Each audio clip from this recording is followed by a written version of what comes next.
Greetings to our global audience. Today is Sunday, the 9th of August. The tectonic plates in West Asia keep shifting. The winds of change keep blowing, and that is the reason we are here.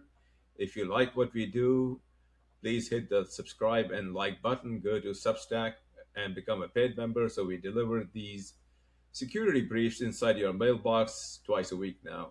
I am deeply honored and very grateful to my dear friend and colleague Danny Haiphong, whom you have heard no doubt before. He has kindly agreed to lend his very influential, very informed voice to this channel, for which we are grateful. So please, Danny, go ahead now and say what you believe our audiences uh, would like to know. Well, I think we must begin with the very chaotic situation that faces the United States, CENTCOM, in Israel right now when it comes to the ongoing war against Iran. There's been a major shakeup inside of Iran's security infrastructure. Um, Mazar Rezi, I believe his name is. He Yes. was just promoted to a very high position within the Iranian military. And this, as my good friend Professor Mohammed Randi said, was part of other shifts that are going on inside of Iran's military to consolidate the position that they've already taken and that they are pursuing, which is now a very clear set of demands that are an extension of and a reflection of the MOU, which this channel has talked so much about, and it remains very relevant because now Iran is clarifying and making more specific rather than negotiating directly with the United States, which the United States won't do. The United States is not being a good faith party in negotiations. So Iran has taken the liberty to essentially make negotiations a matter of global and public record, and now is demanding that the U.S. not only follow the MOU, but to begin negotiating on more concrete terms. For example, like ending all wars of aggression in the region, specifically citing not just the war against itself, Iran, but also against Yemen, which is escalating, and the U.S. Saudi coalition is looking very, very, very fragile and weak as Yemen and Ansar Allah continue to fight back and defend not only their territory but hit Saudi energy, in Jazan and other areas. And this includes Lebanon, of course, as was clarified in the June MOU signing, and Palestine as well. So the clarification that Iran has made to this has caused a stir in the Western mainstream media. The New York Times and other publications, CNN, they're all saying that Iran's demands are getting harsher, that it's complicating things for Donald Trump. But the truth of the matter is that it is the United States which finds itself in what is a very difficult position. There's really only two paths to go from here. It's to actually come to the table with Iran, engage as a good faith actor, negotiate the MOU terms, and come to some kind of agreement that Iran will actually agree to, and end the war once and for all. Or it can continue what it's doing, which is right now not very much. The U.S. is trying to, as Donald Trump says, low key it. That's what he told Unit 8200 reporter Barak Ravid of Axios, that the United States is now just watching Iran suffer economically. And that's good enough for now. And that the United States may be willing to just give up all talks on Iran's nuclear program as long as Iran opens the Strait of Hormuz. Well, this sounds like an attempt by the United States to make concessions and acknowledge its relative weakness in this war, while at the same time trying to leverage that weakness to get Iran to do things that it will never do, like give up its influence and power over the Strait of Hormuz for very little, for not even the full terms of the Memorandum of Understanding. So this has caused Israel to get very concerned about the U.S.'s position because the United States is not looking like a stable actor. It doesn't know what it wants to do because it's facing a myriad of crises, not least the fact that it lost the war and now has to figure out what to do in this war with far fewer munitions and an empire that has other concerns, if we call it that from the empire's perspective, or points of future conflict in war, like against Russia, against China, and really the world at large. Now the United States has to decide, and Donald Trump has to decide whether it's going to pull everything from the rest of the world and try to go all in against Iran, which is not a good option and not even a possible option, it has to um, or it has to come to the table and negotiate. And this makes Israel very nervous because Israel knows that the only realistic one is the latter and not the former. So Israel is saying it wants to go unilaterally and attack Iran. That is likely going to lead to disaster if it occurs. And this gets to a point that I think must be made, which is that the United States does have still a massive amount of military hardware in the region. Three countries that have just signed a so-called security pact with each other happen to also be some of the biggest customers of the US's military hardware: Saudi Arabia, Pakistan, and Turkey. Pakistan, of course, has been acting as a mediator in this conflict and is not engaged in war with Iran. But Saudi Arabia and Turkey, in their own ways, Turkey, of course, with its support for Israel, it's kind of double dealing on all sides of the multipolar world and the unipolar world, and then Saudi Arabia as a direct party to the conflict. They are all a reflection of how the U.S., in some form or another, wields its influence, and especially militarily. Um, and this still remains true. The United States hasn't withdrawn anything, but the combination of the bases in the region of the United States being so decimated, as well as the fact that military power alone doesn't actually move the historical needle in the sense of the U.S. empire meeting its objectives against Iran, means that there is so much more to this war now than just whether a shot is fired or whether there is a active kinetic conflict between the United States and Iran.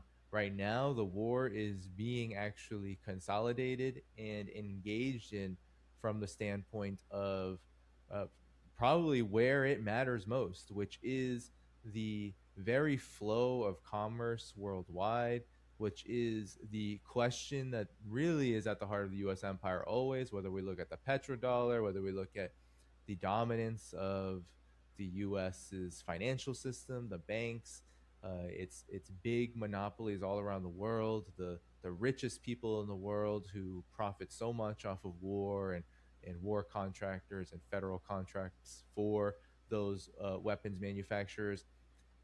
The question always at the heart at the center of their minds is how do we get rid of a country like Iran, which represents a shift away from this order of things, from the dominance of these forces. And at this moment, they have no answer. It doesn't matter how many troops they station on these bases. It doesn't matter how many air defenses they pull from South Korea or somewhere else in the Asia Pacific away from their so-called Pacific theater against China. None of this actually moves the needle one bit. It doesn't matter how many fighter jets they pull from their aircraft carriers and try to fire the last of their standoff munitions at Iran's southern coast. None of this has proven to do anything against Iran, and other than strengthen Iran's hand regionally and globally. So this is causing a major crisis. There now we see a kind of quandary and quagmire facing the U.S. empire, which lends no answers on the part of the empire about what to do next. But there is one party in this conflict that has answers, and that is Iran. Iran is reshuffling their military apparatus. It is solidifying and consolidating its control over the Strait of Hormuz with these technical talks with Oman, which Iran has said very clearly will not lead to anything unless the U.S. actually meets the MOU terms and starts to act as a good faith negotiator, which of course we know is highly unlikely. So Iran is just moving toward consolidating this position, consolidating its position in the Strait of Hormuz, and getting to a point where it is militarily prepared to respond to any kind of future acts of aggression while getting on with the project of solidifying both its stability, its economic development, and its sovereignty, as well as the role it's going to occupy as the gateway to Asia and Europe, which is what Iran really is. So it is, I think, a monumentally historic moment. This is a moment where, at any moment, of course, war could restart. But it is maybe the first time in the U.S. empire's history where it can neither shift focus like it did when the U.S. Empire lost to Vietnam. It can't just simply say, well, now we need to get to other matters of business to divide up the socialist bloc, to uh, continue the Cold War, to weaken the Soviet Union, to split up Soviet Union and China. Like it can't move the goalpost anywhere else without acknowledging and sacrificing a massive amount of both leverage and political, economic, and military power to its adversary. This is a first, especially in the modern era, but in the U.S. empire's history, it may not have ever happened before. It's lost before. Afghanistan, you could say the entire war on terror has led to a string of defeats, and of course, even prior to that, from Vietnam to Korea and elsewhere, the U.S. has not necessarily been a military juggernaut that can just influence and dictate terms worldwide without major challenges to it. But this is the first time that now it has to contend with having zero other options to move toward. There is no running away from this war and moving to another one without there being major sacrifices made to its interests here in this very vital region of West Asia. So I think that's where we stand right now. And that's what all these news developments, whether it's Israel getting desperate and wanting to drag the U.S. back willingly, it will go willingly back to war. Um, and we know that a lot of that is plausible deniability, and the U.S. and Israel are always, there are forces inside both, are always looking to work together to get back to war. But whether it's that, whether it's the situation with Saudi Arabia and Yemen, whether it's the fact that the Strait of Hormuz still remains closed almost entirely, unless it's Iran, collecting its fees and allowing certain ships to go through the route that it now has designated control over. Uh, whether no matter what development we speak of, ultimately it reflects, I think, a major shift in the geopolitical reality that this region and now the world has to come to terms with. Well, Danny, you're obviously extraordinarily well informed. You speak to the right people, you bring the right perspective, and this is a reason I am truly honored that you have shared this with our audience. Uh, our audience is deeply, deeply engaged in this subject, and they have supported us. We got 6 million views in less than 6 weeks, which is extraordinary. So this is an engaged audience, and for that reason, I was so delighted that you agreed to lend your voice to us. And I have been a part of all of this for decades. Since I was a student, I discussed this with you before we started recording, and that is the reason why the name Haiphong means a lot to me, because I was a 17-year-old hearing that name every single day with the U.S. Failed misadventure in Vietnam, and eventually everybody knows what happened. And this is, in my view, a worse failure. This is a worse failure because after the Vietnam loss, nobody questioned the ability of the United States to dictate terms, and in fact, it continued to dictate terms for the rest of the world. Now, the fact that the United States has lost and is now in the process of finding a way out is not lost to anybody who has any inclination about what is happening in the world. This is not news to anybody, and we have been saying this since we started, and you have been saying this for a long time. So Now we have our own reporting, and we have some privileged sources that bring information to us from the room, so to speak. And the information that I can share with our audience, in complete support of everything that you just said, is that Iran is using this time to consolidate, deeply, deeply consolidate its political power, its military power, and its strategy. And it has, I've learned, uh, provided the United States through Pakistan with six crucial demands that the United States must accept before anything can happen, before even an iota of progress can be made in anything. I mean, they are that confident. In fact, the words that I heard, which I was a little surprised to hear from somebody who is in the room negotiating, is that the message from Iran to be relayed to their counterparts in the to the counterparts in the United States was: losers don't dictate terms, winners do. So here are our terms. I mean, I'm giving you an exact quote, Mhm. and the terms were that the United States would stop any aggressive action in the region. I mean, United States would withdraw its naval blockade. The United States will lift all the sanctions, get the money back into the get the frozen funds back into Iranian coffers. Not interfere with the technical discussions taking place right now between Iran and Oman.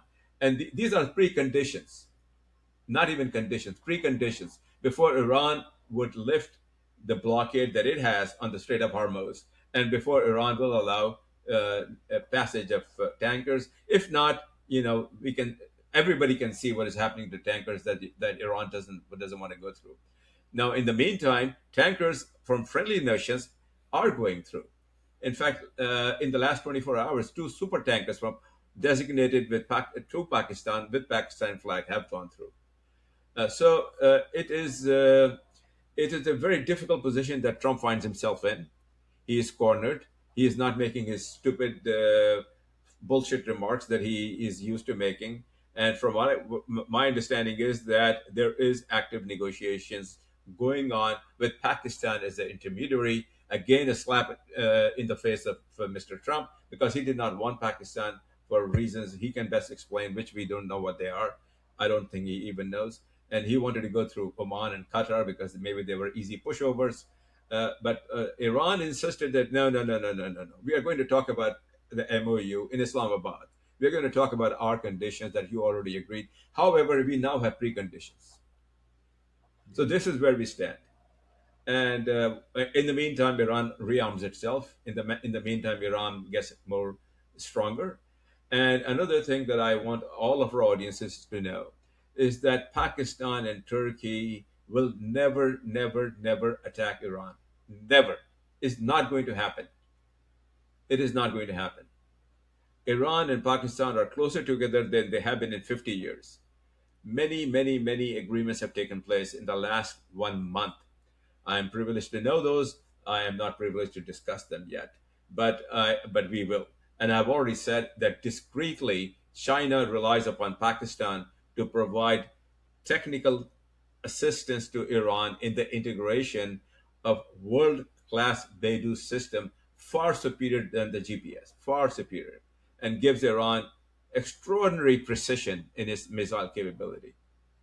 So, my assessment as an analyst who does not have an axe to grind other than to bring what I know to our audience that corporate media will not do, and this is one of the reasons I'm here.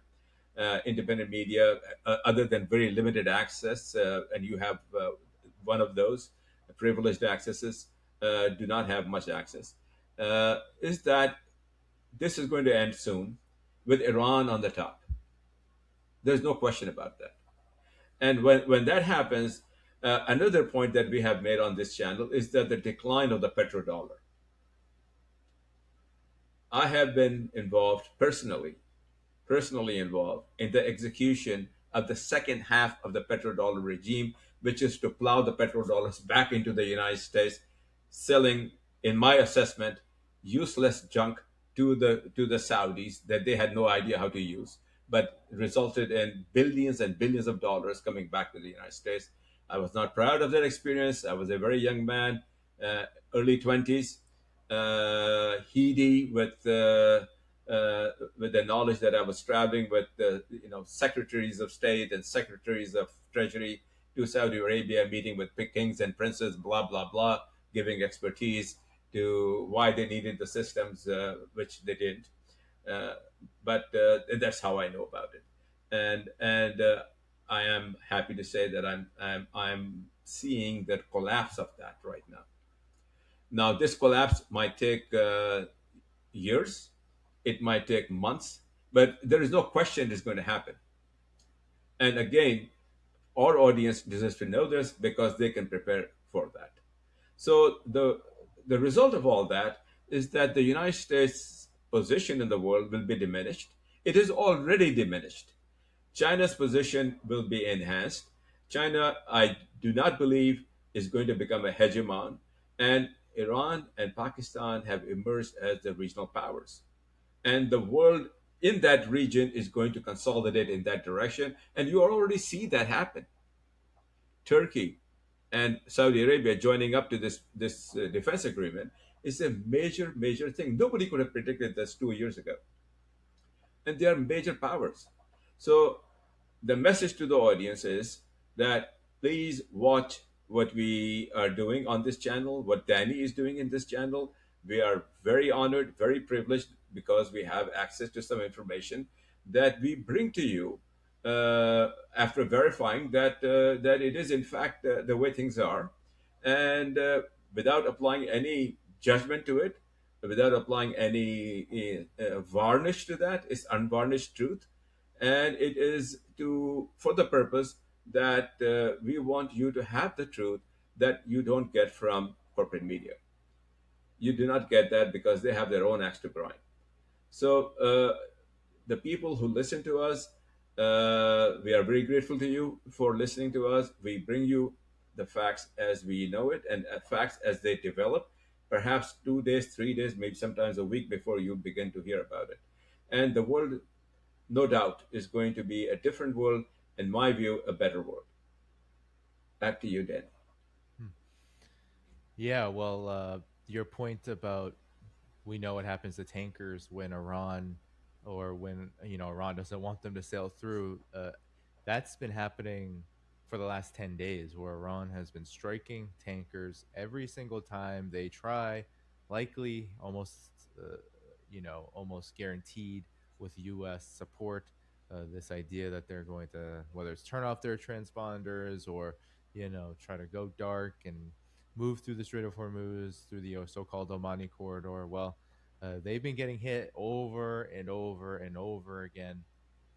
Uh, even in the last few days, we've seen uh, something, a handful at least tankers be hit near Omani shores in the Strait of Hormuz, and that that reality, I think, underscores exactly what the world situation is moving toward, which is, you know, there was a time after the Soviet Union fell where the United States, as you said, dictated terms, and it could dictate terms perhaps to most of the planet at that point. Now, in this critical waterway, one that most see as an international waterway, even though it does hug the Iranian and Omani coasts and therefore is a big part of their own sovereign development. Despite despite this, the United States now has zero ability to dictate terms. None. It can't. Not at all. The U.S. always talks about freedom of navigation, especially in relation to China and the South China Sea. But everyone knows that China's economic, and anyone who's paying attention, China's economic growth and prowess has not been arrested by U.S. military provocations in that part of the world.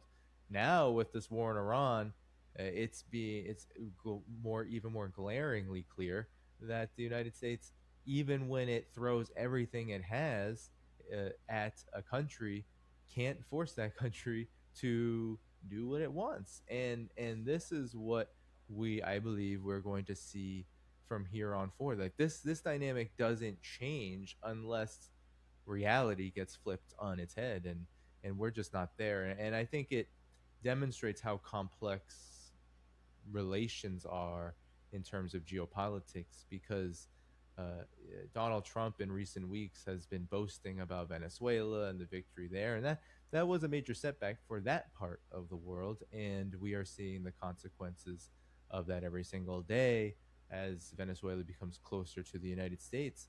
But even this, because of what Iran has demonstrated to the world, because of this these tectonic shifts we are seeing toward a multipolar world, toward a world where countries like China and Russia, Iran now, and so many others are coming together and doing things independently. We know, I often say that what's happening in Latin America, what's happening in Venezuela, we could call it a kind of season of setbacks, but it's a season and it is not forever. And I believe the United States knows this, which is why it is desperately trying to curry a particular political faction in Venezuela to do its bidding. But it can't even create a government yet that will do its bidding. So it has to contend with the fact that over the coming years, if things continue to go south in Venezuela, there might be internal revolt and rebellion that will push the U.S. Back further and further from what they want, which is to enforce the Monroe Doctrine in that region. So Iran has, I think, expressed a reality which is possible in all parts of the world, which is, if there is both a security architecture, a level of sovereignty, and a vision and a government made up of forces willing to pursue that vision, then people have hope for a different world and a different future. It's not all going to look the same, because China, Russia, Iran, these countries do not look the same. They are not ruled by the same forces. They have very different political and economic structures, but at the end of the day, they pursue a world that is more free, is more sovereign, and are willing to put muscle, whether it's Iran defending itself and building this military, apparatus that's shown itself to be incredibly strong, and a resilient economy that can withstand the worst of a U.S. sanctions regime. Whether it's Russia, the same way, being able to stand up to NATO and not only not back down, but to actually strengthen both its military and its economic resilience in the process. And then, of course, China, now the biggest economy in the world in purchasing power parity terms, able to address a myriad of problems that have historically plagued it, like extreme poverty, and to do this while raising the standard of living of the now the second largest population in the world to heights unseen historically in terms of pace, in a time where the world is going in the opposite direction because of U.S. dominance and the U.S. petrodollar and the global financial system looking to loot and plunder anything and everything that people have in this time. Not only has China done that, become this economic juggernaut, but it also has the means to defend itself and has shown a political stability and resilience that now a lot of the world is looking at, including Iran, and both of them are looking at each other, because I always talk about this in terms of intel sharing. A lot of people know that China has essentially kicked out the CIA, and it's been incredibly difficult, if not impossible, for the CIA to set up any kind of influence and presence inside of China. Well, a big reason for that is actually Iranian intel sharing, and Iran sharing what it had learned from its own experiences with the CIA, trying to, create opposition forces and set up inside the country. I believe this happened in around 2010 and 11, when China was able to expel the CIA permanently. So these two countries and the multipolar world, they do work together on these things, and it has borne results. So a lot of people I think see what's happening in Gaza and Lebanon rightfully as an absolute monstrosity and a complete blight on humanity, a genocidal campaign from genocidal imperial forces led by the United States that want to see the world burn. And that is infuriating and that can also lead to despair. But I also believe that the world is far more complicated than just that. And not only do we see resistance in those places where these horrific genocides are happening, but we see maybe even more advanced levels of resistance happening worldwide. And I think that is where if we can speak on this and we can reveal this, if we can really balance out what actually is happening in this world. So when the time comes, which it will come, when the United States has to be taken down from its mantle as this imperial albatross trying to suffocate the world, well, then maybe people in the West, maybe people in the US, maybe people all around the world will be far more prepared to join in and build something different from a perspective of openness, curiosity, and intellectual rigor that right now does not exist in the collective West. And that's the most effective tool and weapon of the US empire at this point. It doesn't really have any other effective tools and weapons at this point. Everything, even when it is making money, which a lot of people conflate making money as total victory, but even when these monopolists, these imperialists, they make scores of money. So many of their tools are becoming moribund. You mentioned the petrodollar.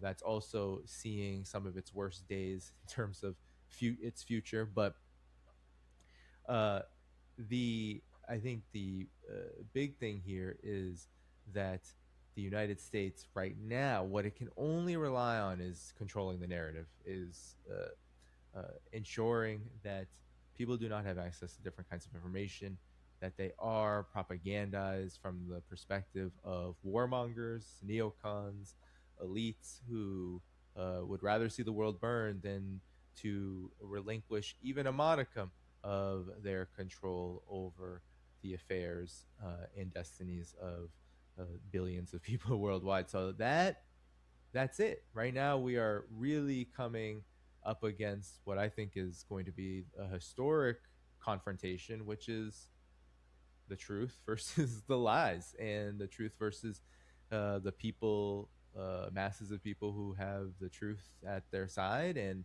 the reality that they've been living through for decades and decades and decades, if not longer, and the lies of the empire that are trying to sustain a level of social peace and cohesion through all of the monstrosities and atrocities and horrors that they impose on the world to try to get us to just accept that.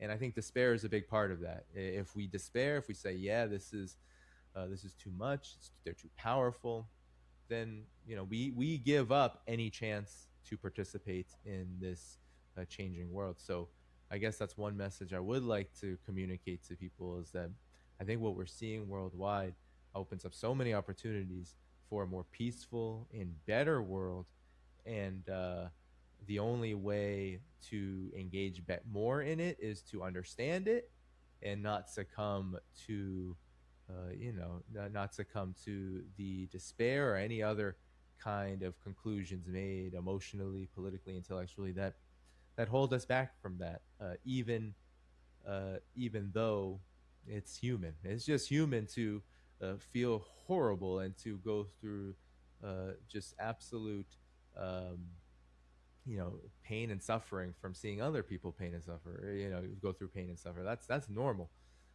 What the empire wants is for that to put us in a position of subordination and ultimately throw our hands up and say, well, this is the world as it is.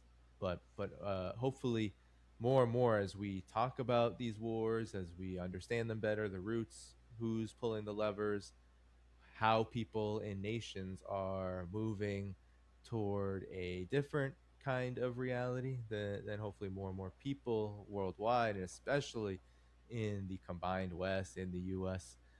Imperial, imperial landscape, hopefully more and more people from there begin to uh, begin to change the narrative, flip the narrative, challenge the narrative, and become engaged at a deeper level.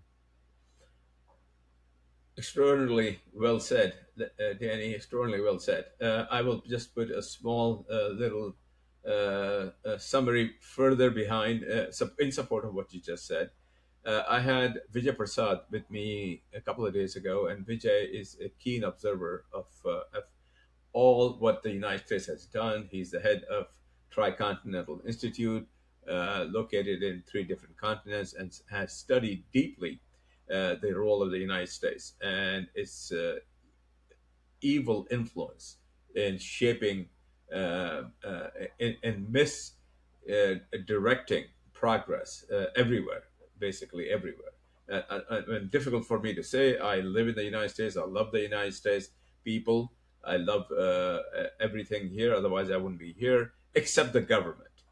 And the government has unfortunately not acted in a manner that supports the freedom and the development of people everywhere. And what Vijay was saying, and we broadcast this a couple of days ago, is that the United States has advertised that a peace agreement has been made in Oslo, blah, blah, blah, and here it is.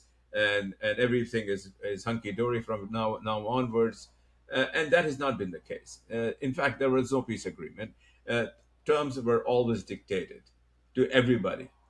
And as we have seen, the subsequent history showed us, as was the case in Vietnam, as was the case in Iraq now, that you begin to see unravel, as is the case in Afghanistan unravel.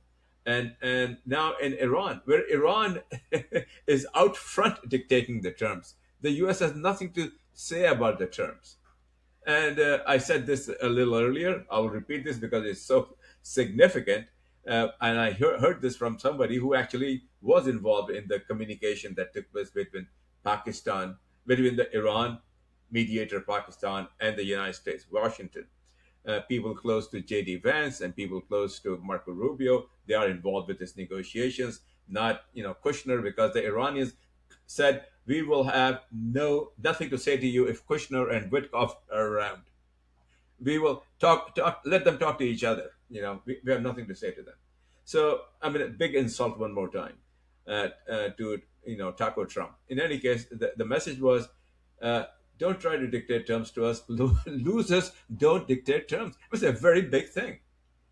Winners dictate terms. You want us to come to the table? Okay, here are the preconditions. And I just mentioned what they are. So it's a hopeful sign. I mean, I've lived in this country for 50 years. I came here as a very young person, going to school and so forth. And I have seen this country, I mean, unfortunately, many, many times do the kind of things that we see doing it right now. But this is the first time, literally the first time, when we are able to get the truth out way ahead of the propaganda, despite the big effort to control the narrative, despite the big effort of David Ellison to buy TikTok and control what TikTok says, and buy CBS and buy Paramount and buy CNN, blah, blah, blah, just so that nobody ever hears what the truth is. So I applaud you, Danny. I respect you a lot. I'm deeply honored that you're here for taking the lead in telling the truth. And so many people are well informed as a result of that, and so many people distrust what they hear. And this is the reason why people increasingly are calling what is happening in Gaza as a genocide, despite every single attempt by everybody to mischaracterize it, and in some other manner. And I'm here to say, going out on the limb, that the regional alliances that are taking place right now between Pakistan, Turkey, Saudi Arabia, are a beginning of a much wider concentration of power among the people who are in the region between themselves, not by outside forces. So they're going to decide their own future. They're going to decide their own next step, the path to the next step. And supporting them in a very good way is China. China has not gone in and attempted to impose its will, with hubris and so forth. China has always gone in and to develop infrastructure.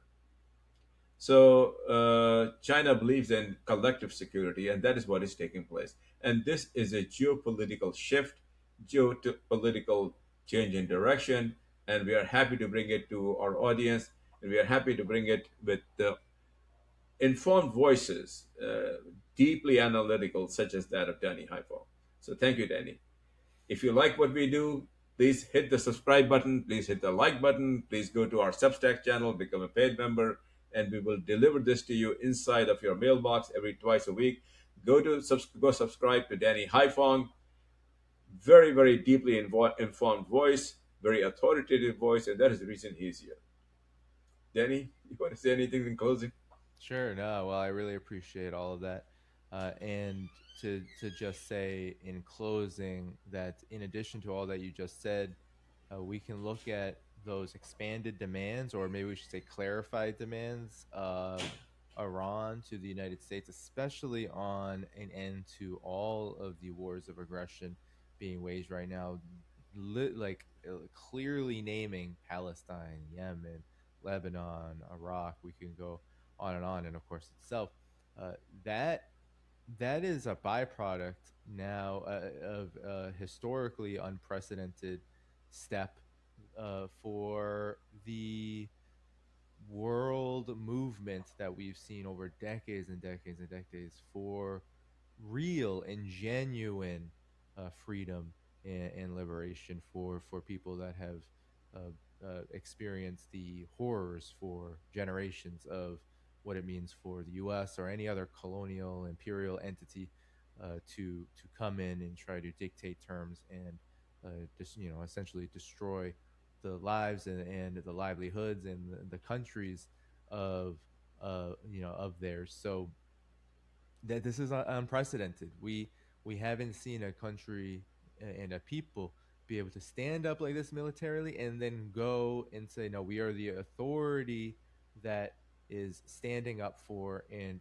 helping to represent all of the resistance in ending these wars of aggression. That will go down in the history books, and it will mark, and it already has marked, I think, a crucial step toward a much different reality, not just in that region but the world. So everyone should buckle up, because this is not something the U.S., Israel, and whatever whoever else they can get drag along with them.